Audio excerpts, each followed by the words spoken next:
Ya, yang mana kitab ini ada ceritanya, yaitu pertanyaan salah seorang yang ingin hijrah dari sebuah kemaksiatan, ingin tobat tetapi masih balik lagi.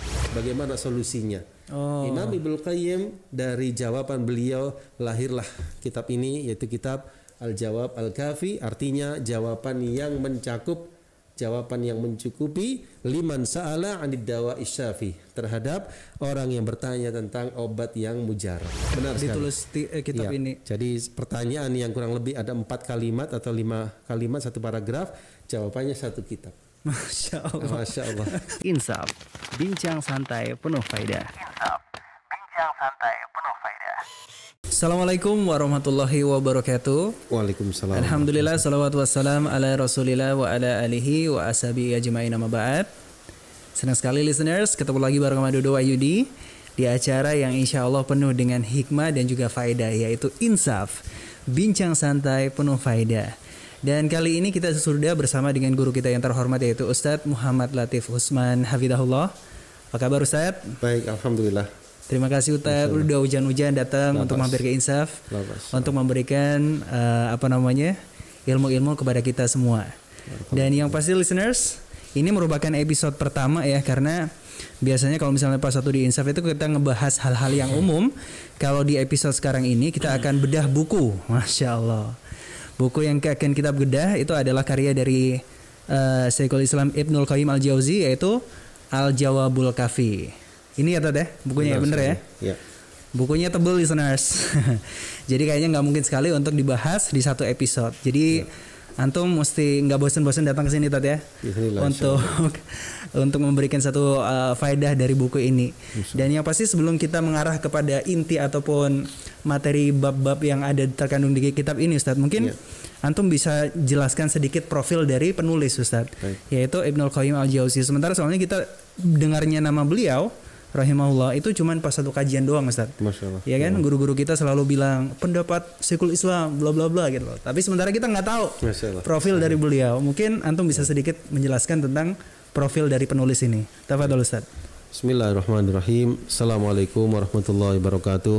Alhamdulillahirabbil alamin. Wassalatu wassalam ala nabiyyina Muhammad wa ala alihi wa ashabihi ajma'in.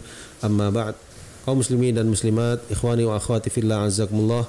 Alhamdulillah, kita bersyukur kepada Allah Subhanahu wa taala yang telah memberikan nikmat hidayah dan keimanan kepada kita semua. Semoga Allah jadikan hal ini sampai akhir hayat kita. Amin ya rabbal alamin. Amin.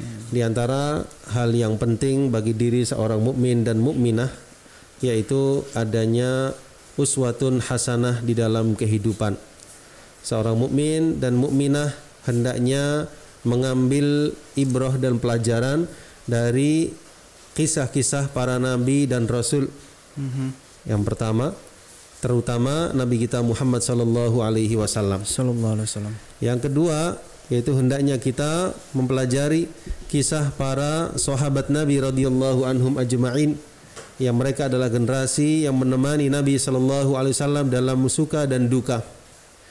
Kemudian yang ketiga, yaitu mempelajari kisah-kisah para ulama, yang mana dari kisah para ulama tersebut kita bisa mencontoh hal-hal yang positif dalam kehidupan mereka. Bagaimana mereka sampai bisa menjadi para ulama yang begitu luar biasa dengan keilmuannya. Dari kisah-kisah tersebut kita bisa mencontoh bagaimana ibadah mereka, dan ini kita bisa wariskan kepada anak-anak kita, keluarga kita, agar mereka memiliki suri tauladan yang terbaik, yaitu para nabi, para rasul, para sahabat, tabi'in, serta para ulama salaful ummah. Nah, di antara para ulama tersebut yang sering sekali kita dengar adalah seorang ulama yang dikenal dengan Ibnu Qayyim Al-Jauziyah. Jadi penyebutannya Ibnu Qayyim Al-Jauziyah. Nah, Ibnu. Ini tentu lebih sering kita dengar. Nah, siapakah beliau? Ya, dijelaskan di dalam penulisan tentang biografi beliau di dalam kitab di awal ya, dari kitab Zadul Ma'ad, dijelaskan oleh muhakkiknya Syekh Su'aib Al-Arnaud dan Syekh Abdul Qadir Al-Arnaud tentang sekelumit dari biografi beliau, bahwasanya nama beliau adalah Al-Imam Al-Muhakkik Al-Hafidh Muhammad. Jadi nama beliau Muhammad bin Abi Bakar Muhammad bin Masya Allah. Namanya siapa? Muhammad. Ayahnya namanya Abu Bakar bin Ayyub. Ya, nama beliau Muhammad. Ayahnya Abu Bakar. Kakeknya bernama Ayyub. Ya, kalau nyambung lagi ke atasnya bin Sa'ad bin Huraiz Az-Zar'i kemudian Ad-Dimashqi. Muhammad bin Abu Bakar bin Ayyub. Ya. Kemudian ke atasnya lagi bin Sa'ad bin Huraiz kemudian Az-Zar'i Ad-Dimashqi. Ya. Beliau dikenal dengan Ibnu Qayyim Al-Jauziyah dan beliau seorang ulama yang sangat dalam ilmunya. Beliau terlahir jamaah sekalian di daerah sekitaran Damaskus. Ya, Damaskus itu di Suriah. Di tahun 691 Hijriah.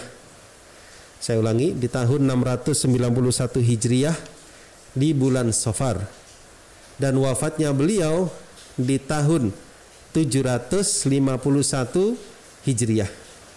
Berapa usianya? 60 tahun. Betul ya, Akhridu?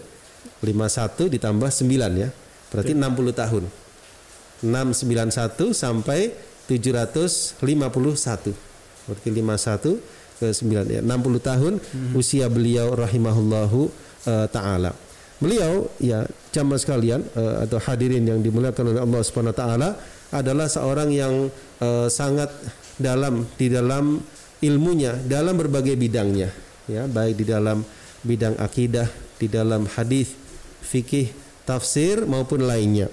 Dan beliau adalah seorang yang sangat rajin di dalam menuntut ilmu, seorang yang sangat rajin di dalam thalabil ilmi, dan di antara guru-guru beliau yang paling sangat dekat, yang paling banyak beliau ambil ilmunya adalah Syekhul Islam Ibnu Taimiyah rahimahullahu taala. Kurang lebih 12 tahun Imam Ibnu Qayyim berguru kepada Imam Ibnu Taimiyah rahimahullahu taala. Dan kalau kita perhatikan beliau rahimahullahu taala sangat bersemangat sekali di dalam menuntut ilmu, sangat ikhlas ya di dalam menuntut ilmunya dimulai dari kecil. Ya. Kemudian dari semangat beliau, keikhlasan beliau itulah Allah Subhanahu wa taala berkahi dan jadikan beliau sebagai ulama yang sangat terkenal di sepanjang hayatnya bahkan setelah beliau wafat. Masya Allah. Nah, mungkin bisa diceritakan sedikit lagi perjalanan beliau dalam menuntut ilmu itu mulai dari usia berapa, terus udah gitu kalau misalnya tadi antum sebutin dari gurunya juga itu adalah salah satu ulama hibar yang sering kita dengar juga gitu. Benar, kan juga. Ibnul Qayyim ya. Ibnul ya tadi. Ibnu Qayyim Al-Jauziyah. Jadi ada itu. Dua ya, ada Ibnul Jauzi. Nah, itu kurang lebih 2 abad sebelum beliau. Atau 1 abad lebih sebelum beliau di tahun 500-an itu yang punya kitab Talbis Iblis. Itu Ibnul Jauzi. Kalau kita Ibnu Qayyim Al-Jauziyah. Beda orang itu teh. Beda imam. Taib. Jadi ini Imam Ibnu Qayyim Al-Jauziyah. Ya. Jadi tadi seperti dikatakan di antara guru beliau adalah Imam Ibnu Taimiyah rahimahullahu taala. Dan di antara muridnya Imam Ibnu Qayyim Al-Jauziyah adalah imam yang besar juga. Di antaranya Imam Ibnu Katsir. Ahli tafsir tadi. Imam Ibnu Rajab Al-Hambali rahimahullahu taala. Kemudian juga Ibnu Abdul Hadi. Imam Ibnu Abdul Hadi yang punya kitab Al-Muharrar fil Hadits. Kemudian juga putra beliau Ibrahim ya, dan masih banyak yang lain dari murid-murid beliau yang menimba ilmu dari Al-Imam Ibnu Qayyim rahimahullahu taala. Taib. Nah. Jadi bisa dibilang kalau beliau itu berasal dari keluarga yang udah kental dengan ilmu tadi ya. Benar sekali. Jadi yang pernah aneh dengar itu Jauziyah ini adalah nama mahad ya tadi. Iya, nisbah kepada satu madrasah. Madrasahnya. Ya, nisbah kepada satu madrasah disebutkan di sini yang pendirinya adalah Muhyiddin Abul Mahasin Yusuf Abdurrahman bin Ali bin Al-Jauzi. Bin Al-Jauzi. Ya, ini nisbah kepada madrasah tersebut. Dan ayah beliau itu seorang qayyim. Qayyim itu wallahu alam yang saya fahami seperti seorang kepala sekolah, entah itu penilai atau seorang apa yang ada kaitannya dengan madrasah tadi. Ya, jadi seorang qayyim ya, seorang penilai di madrasah tersebut. Karena itu dinisbahkan beliau kepada madrasah tadi. Dan daerah tempat kelahiran beliau tidak jauh dari Damaskus. Ya, disebutkan di sini kurang lebih sekitar 55 kilo ya di sekitaran Damaskus. Nah, Baik Ustaz. Masya Allah. Jadi yang bikin aneh bingung sekarang ini itu adalah nama beliau Ustaz. Ya. Muhammad bin Abu Bakar bin Ayyub. Ya. Terus udah gitu sekarang udah berubah menjadi Ibnul Qayyim Al-Jauziyah. Ini kalau Al-Jauziyah udah antum terangkan tadi untuk dinisbatkan kepada mahatnya, Qayyim juga. Terus Ibnu sendiri ini maknanya gimana Tat? Kok dari Muhammad bin Abu Bakar jadi Ibnu? Ya, Ibnu artinya putra. Putra. Qayyim karena ayahnya itu statusnya atau aktivitasnya sebagai seorang qayyim di madrasah tersebut. Al-Jauziyah nisbah kepada madrasah tadi yang didirikan oleh seseorang yang akhirannya itu Ibnu Jauzi. Ya, tadi sudah disebutkan ya, Muhyiddin, Abul Mahasin, dan terakhirnya bin Al-Jauzi.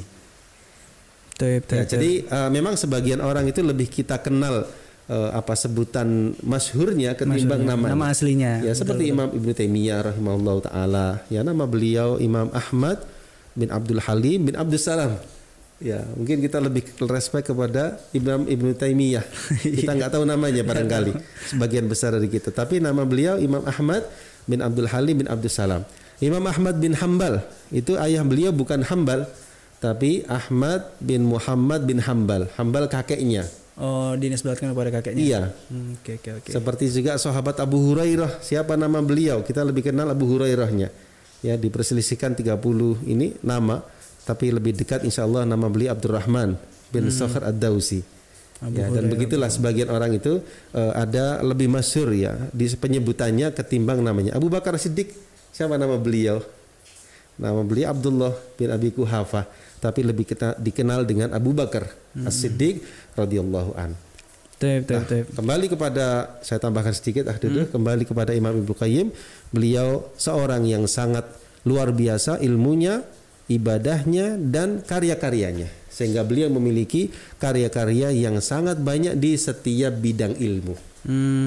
Ya, kalau boleh disebutkan akan saya sebutkan di antara kitab-kitab tersebut dari berbagai bidang ilmunya. Ya, mungkin akan kita sebutkan tadi karya-karyanya di segmen selanjutnya Ustaz. Boleh, insyaallah. Soalnya tadi kayaknya kalau misalnya pas waktu kita ngebahas profil beliau itu udah terlalu panjang lah. Panjang sekali untuk prestasi-prestasi gitu kan, ibro-ibronya. Dan mungkin di segmen ini kita bisa simpulkan bahwa ilmu itu sudah lekat dengan beliau itu pas satu usia masih kecil Tat ya. Benar sekali. Karena beliau dari keluarga yang memang bapaknya juga udah berilmu sekali gitu kan. Rata-rata para ulama itu di usia 10 itu sudah selesai Al-Qur'annya. Sudah hafid Quran. Baru setelah itu menimba ilmu yang lain. Insyaallah. Karena itu Imam Ibnu Hazm itu ketika menimba ilmu usia 26 tahun itu dikatakan sudah terlambat. Tetapi meskipun terlambat lahirlah karya beliau Al-Muhalla dan yang lainnya. Ya, artinya secara keumuman para ulama itu dari sebelum 10 itu sudah hafid Quran. Rata-rata demikian. Setelah itu baru mereka menimba ilmu hadis, kemudian ilmu-ilmu yang lain. Jadi Masya Allah ini barangkali ibrah yang bisa kita ambil Jadi memang landasan pertama itu di usia pertama anak. Landasan ilmu yang paling kuat yang pertama dengan Al-Quran dulu. Dihatamkan, diselesaikan, dihafidkan, baru kemudian menambah atau mencoba mendalami ilmu-ilmu yang lain. Jadi finish dulu Al-Qur'annya, hafid dulu, kemudian baru mendalami ilmu yang lain. Mungkin ini bisa disambungkan kepada ilmu parenting kali Tat ya. Benar sekali. Jadi satu suri toladan bagaimana ulama kita mendidik anak-anaknya di usia dini. Sementara kalau di generasi sekarang Tat, jangan dulu, itu masih usia main-main kan kayak gitu Tat. Tapi nanti akan kita bahas di segmen selanjutnya lebih dalam. Yang pasti tetap stay tune terus. Jangan lupa untuk selalu subscribe program-program dari Malang Mengaji, mulai dari YouTube-nya, sosial media yang lain, agar tidak ketinggalan konten-konten yang seperti ini, yaitu konten berfaedah. Bedah buku men, ini panjang ini bahasanya, tapi jadi harus tetap stay tune ya di Insaf Bincang Santai Penuh Faedah. Insaf Bincang Santai Penuh Faedah. Insaf Bincang Santai Penuh Faedah. مثل الذين ينفقون أموالهم في سبيل الله كمثل حبة أنبتت سبع سنابل في كل سنبلة 100 مئة حبة والله يضاعف لمن يشاء والله واسع عليم. Insaf, bincang santai penuh faedah.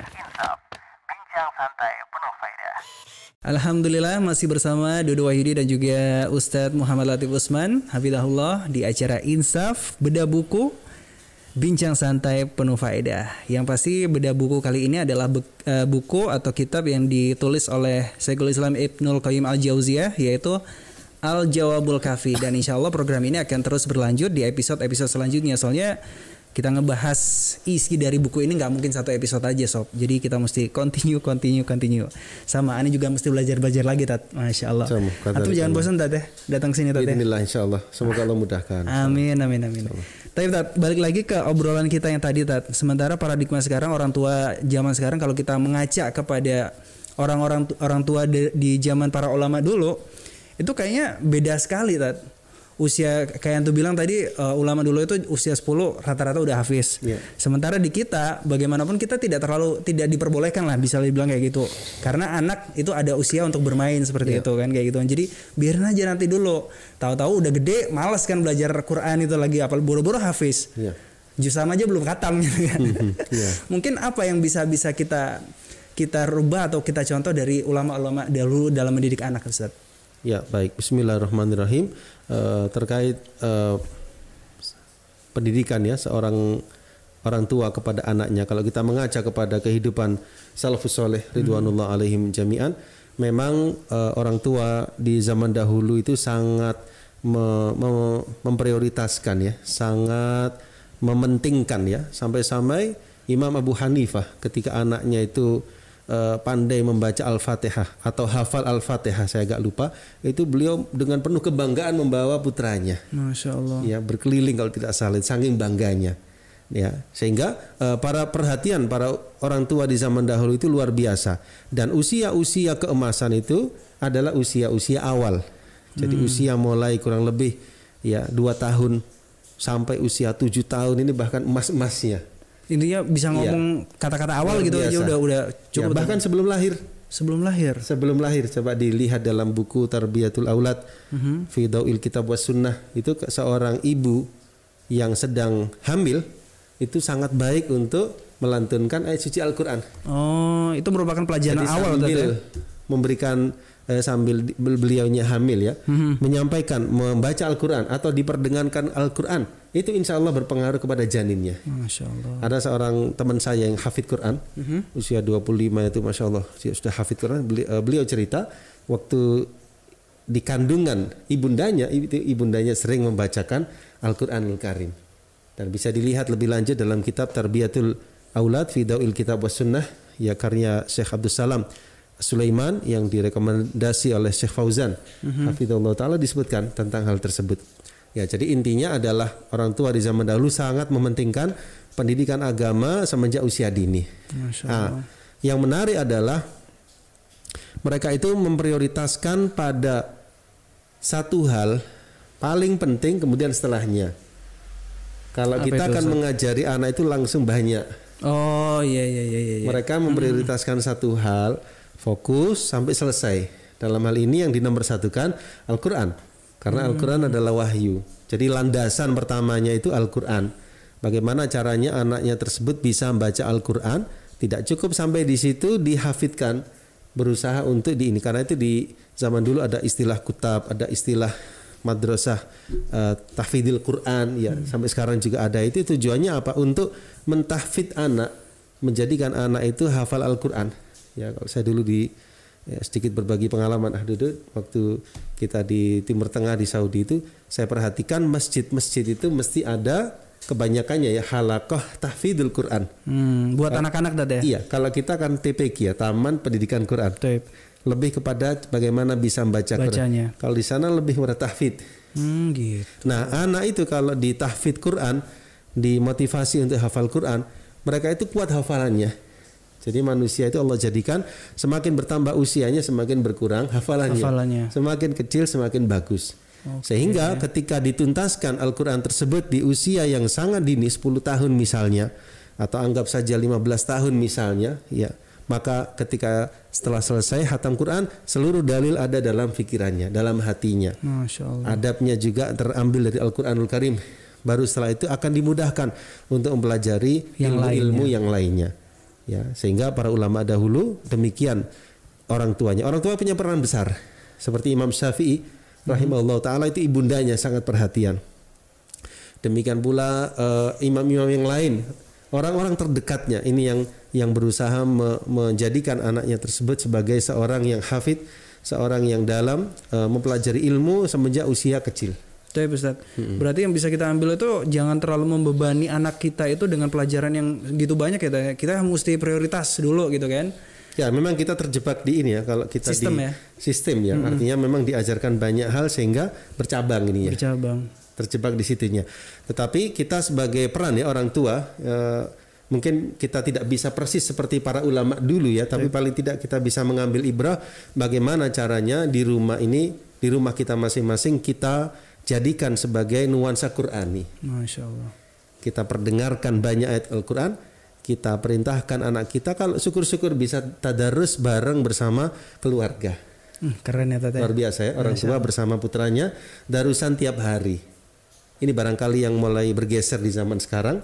Masing-masing, benar sekali, anggota keluarga sibuk dengan masing-masing. Betul. Yang ayahnya sibuk dengan kerja, ibunya sibuk dengan yang lain, anaknya sibuk dengan keinginannya sendiri. Astagfirullah. Kembali kepada pertanyaan tersebut tadi antum, bermain tetap perlu, tetapi lihatlah permainan tadi. Cari permainan buat anak itu yang sifatnya mendidik. Jadi perlu dia bersosialisasi dengan temannya, kemudian permainan yang mendidik yang sifatnya ada kerjasama misalnya, seperti kita di masa kecil ini jangan dihilangkan sama sekali, dan hal itu insya Allah bermanfaat bagi dirinya. Tetapi nuansa ibadah, ilmu, Al-Quran ini sangat diutamakan. Di waktu bermain, dan kita sangat berhati-hati terhadap kemudahan teknologi yang ada di zaman sekarang yang tidak ada di zaman dahulu. Jadi ibarat pedang itu bermata dua, bisa untuk yang baik, bisa untuk yang tidak baik. Rata-rata anak yang menggunakan gadget, internet dan sebagainya ini terjebak kepada hal-hal yang sifatnya mudorot. Maka di sini tanggung jawab terbesar adalah orang tua. Ya, jadi jangan sampai anak tersebut terjebak kepada hal yang menggelincirkan. Caranya bagaimana? Dengan membina, mengawasi, mengarahkan. Di saat memang diperlukan penggunaan internet tersebut hendaknya didampingi. Betul. Nah, itu barangkali gambaran umumnya. Nah. Iya, kita udah rinci banget ya untuk masalah pendidikan anak itu sampai akhirnya agak sedikit kelupaan nih ngebahas masalah penulis atau kitab yang akan kita bahas. Dan tetap stay tune karena kita akan masih tetap mendalami profil atau biografi dari beliau, yaitu Syekhul Islam Ibnul Qayyim Al-Jauziyah. Tetap di Insaf, bedah buku, bincang santai penuh faedah. Insaf, bincang santai penuh faedah. Insaf, bincang santai penuh faedah. Resah ngantri di tempat acara? Atau ngerasa gak nyaman dengan protokol yang ada? Gampang. Di GE MedPlus gak perlu ribet dengan urusan gituan. Karena di GE MedPlus sudah menyediakan layanan pengukur suhu tubuh dengan menggunakan thermal kamera. Kelebihan thermal kamera adalah para tamu tidak perlu mengantri untuk pengukuran suhu tubuh, namun thermal kamera secara otomatis akan melihat suhu tubuh para tamu secara bersamaan dan akan bereaksi apabila ada suhu tubuh yang melebihi ambang batas normal. Inilah GE MedPlus, suatu vendor yang selalu berkomitmen dalam membantu Anda mensukseskan berbagai acara di era new normal. GE MedPlus, solusi acaramu di masa pandemi. Insaf, bincang santai penuh faedah. Insaf, bincang santai penuh faedah. Alhamdulillah masih bersama Dodo Wahyudi dan juga Ustadz Muhammad Latif Usman di acara Insaf Bedah Buku, bincang santai penuh faedah. Dan yang pasti kita masih menyambung dari obrolan kita sebelumnya ya. Kalau di segmen kedua kita lebih fokus kepada parenting, dan di segmen ini kita masih tetap balik kepada profil dari penulis, yaitu Ibnul Qayyim Al-Jauziyah. Beliau dikenal masyhur banget di antara penuntut ilmu ya Tata. Dan mungkin antum bisa menjelaskan bagaimana karya-karya beliau yang sampai detik ini tuh masih tetap menjadi rujukan gitu Tata. Apa yang membuat karya-karya beliau itu spesial di mata para penuntut ilmu?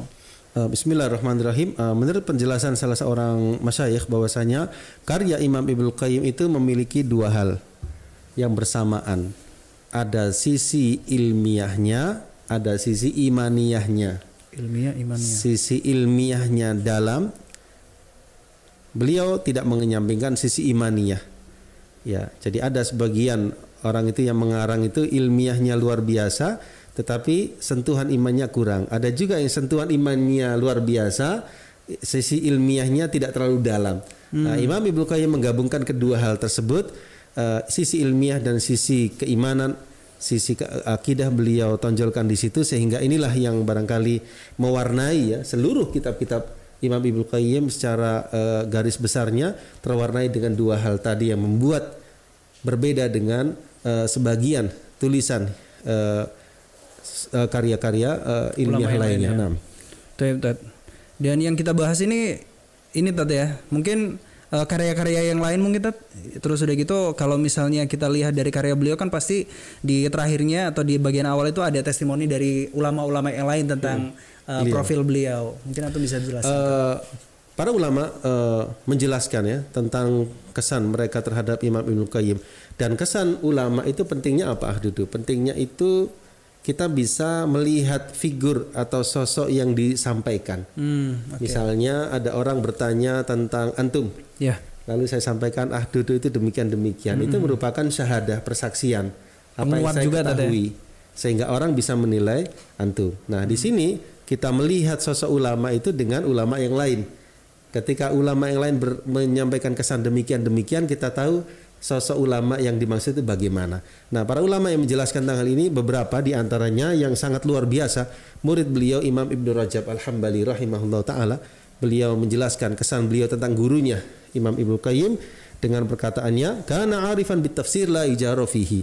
Jadi Imam Ibnu Qayyim sangat faham tentang tafsir, tidak tertandingi. Wa bi usuluddin, demikian pula tentang pokok-pokok agama. Wa ilaihi fihal muntaha, disitulah puncak beliau. Wabil hadis, termasuk hadis dan makna-maknanya dan fikih hadis tersebut, wadaqaiqil istimbat, dan kedalaman istimbat dari ayat maupun hadis beliau sangat memahaminya. Ya, kemudian faham juga tentang fikih dan usul fikih, ilmu bahasa Arab, walahu fiha al-yadutulah. Kemudian dijelaskan juga beliau seorang yang ahli ibadah, ahli tahajud. Ya, kemudian di bagian akhir Imam Ibnu Rajab menjelaskan, aku belum pernah melihat orang yang lebih luas ilmunya daripada Imam Ibnu Qayyim dan lebih mengetahui tentang makna Quran dan Sunnah, hakikat keimanan. Meskipun demikian beliau bukan orang yang maksum, walakin lam ara fi makna mithlah, tapi aku belum pernah melihat orang yang melebihi beliau, orang yang semisal dengan beliau. Ini persaksian siapa? Seorang imam, Imam Ibnu Rajab Al-Hambali yang punya banyak kitab, di antaranya Jamil Ulum wal Hikam. Tentunya ucapan beliau tidak kosong dari makna, tentunya bertahun-tahun beliau belajar dan keluar dari beliau kesan yang begitu luar biasa tentang gurunya Imam Ibnu Qayyim Al-Jauziyah rahimahullah taala. Lahirlah dari karya-karya beliau sangat banyak sekali jamaah sekalian, di antaranya dalam bidang fikih dan usul fikih beliau punya kitab I'lam Al-Muwaqqi'in an Rabbil Alamin, ya. Kemudian dalam bidang hadis beliau punya kitab Tahdzib Sunan, ya, Abi Dawud. Dalam kitab akidah beliau punya kitab Ar-Ruh, beliau punya kitab Ijtima' al-Juyus Islamiyah. Dalam kitab Raqaiq Adab dan semisalnya beliau punya kitab Madarijus Salikin, termasuk kitab yang akan kita bahas, kitab Al-Jawabul Kafi atau nama lainnya Ad-Da' wad-Dawa. Ya, yang mana kitab ini ada ceritanya, yaitu pertanyaan salah seorang yang ingin hijrah dari sebuah kemaksiatan. Ingin tobat tetapi masih balik lagi. Kemaksiatannya apa tidak disebutkan, mungkin karena malu. Jadi pertanyaan sifatnya umum, dia tergoda kepada satu hal, dia ingin insaf tetapi dia kembali lagi terjerumus. Bagaimana solusinya? Imam Ibnu Qayyim, dari jawaban beliau lahirlah kitab ini, yaitu kitab Al-Jawab Al-Kafi, artinya jawaban yang mencakup, jawaban yang mencukupi liman sa'ala 'anid dawa isyafi, terhadap orang yang bertanya tentang obat yang mujarab. Masya Allah. Ini asal latar belakangnya itu tadi ya. Benar ditulis kitab ya, ini. Jadi pertanyaan yang kurang lebih ada 4 kalimat atau 5 kalimat satu paragraf, jawabannya satu kitab. Masya Allah. Masya Allah. Kita hanya Banyak ya. bisa geleng-geleng kepala ya, melihat kedalaman ilmunya beliau. seorang Imam Ibnu Qayyim Al-Jauziyah rahimahullahu rahmatan wasi'ah. Nah, Masya Allah, dari 4 pertanyaan listeners lahirlah kitab ini. Wow. Satu pertanyaan kurang lebih 4 kalimat. Oh, Mas satu. Ya. Jadi satu pertanyaan, segini ada pertanyaannya para pemirsa sekalian. Ya, ini pertanyaannya. Wah, satu paragraf lah ya. Satu paragraf. Masya Allah. Ya, lahirlah jawabannya. Jadi pertanyaannya sangat sopan sekali, sangat luar biasa. Beliau meminta fatwa, ya bagaimana fatwa para ulama, apa pendapat mereka tentang seseorang yang diuji dengan satu ujian dan dia tahu kalau dia berkelanjutan dalam perbuatan tersebut akan merusak agamanya dan akhiratnya. Dia sudah berusaha untuk menolaknya dengan segala jalan, tetapi ini menambah berat baginya. Famal hila fi daf'iha, bagaimana cara untuk menjauhinya? Bagaimana jalan untuk menyingkapnya? Semoga Allah Subhanahu wa taala memberikan rahmat orang yang menolong orang yang sedang dalam ujian. Wallahu fi aunil abdi ma kana al abdu fi auni akhi. Allah menolong hambanya selama dia mau menolong saudaranya. Aftuna ma'jurin, berilah kami fatwa, semoga Anda mendapatkan pahala rahimakumullahu taala. Masya Allah. Jadi penanyanya itu mengibaratkan dengan dia. Bukan saya melakukan ini dan itu. Ini adab ya. Dia mengibaratkan dengan seseorang yang melakukan satu perbuatan. Ada tidak disebutkan perbuatannya. Dan Imam Ibnu Qayyim faham yang dimaksud, tetapi beliau tidak tanya juga. Ini adabnya ulama ya. Beliau tahu dan beliau tidak ingin penanya tersebut merasa malu sehingga tidak ditanya perbuatan apa. Tapi seorang imam faham dan lahirlah buku ini yang nanti di bagian akhir beliau akan jelaskan tentang jawaban dari pertanyaan tersebut. Jangan dulu mukadimahnya 3/4 kitab. Masya Allah. Benar sekali. Panjang, Masya Allah, Masya Allah, Masya Allah. Keren nih listeners. Masya Allah, itu tadi latar belakang dari penulisan kitab ini dan juga profil singkat dan hampir umum tadi ya yang kita bahas tentang penulis yaitu Ibnul Qayyim Al-Jauzi. Dan yang pasti mungkin kalau misalnya listeners pengen tahu rujukan kitabnya yang ada terjemahan itu seperti ini, dan kalau yang asli Arabik, kayak punyanya Ustadz ini. Ya. Ini punya Ustadz, ini punya Ane. Ini yang terjemahan aja. Masya Allah. Tapi yang pasti segini dulu untuk bahasan kita tentang masalah biografi dari penulis dan juga isi secara umum tadi ya, kandungan dari kitab Al-Jawabul Kafi ini. Dan insya Allah di episode selanjutnya kita akan masuk kepada materi tadi ya, mulai dari bab pertama insya Allah tadi ya. Dan kita akan selesaikan kitab ini di pertemuan-pertemuan selanjutnya. Taib, kita tutup dengan kafaratul majlis. Subhanakallah wa bihamdik, astaghfiruka wa atubu ilaik. Assalamualaikum warahmatullahi wabarakatuh. Waalaikumsalam warahmatullahi wabarakatuh. Insaf, bincang santai penuh faedah.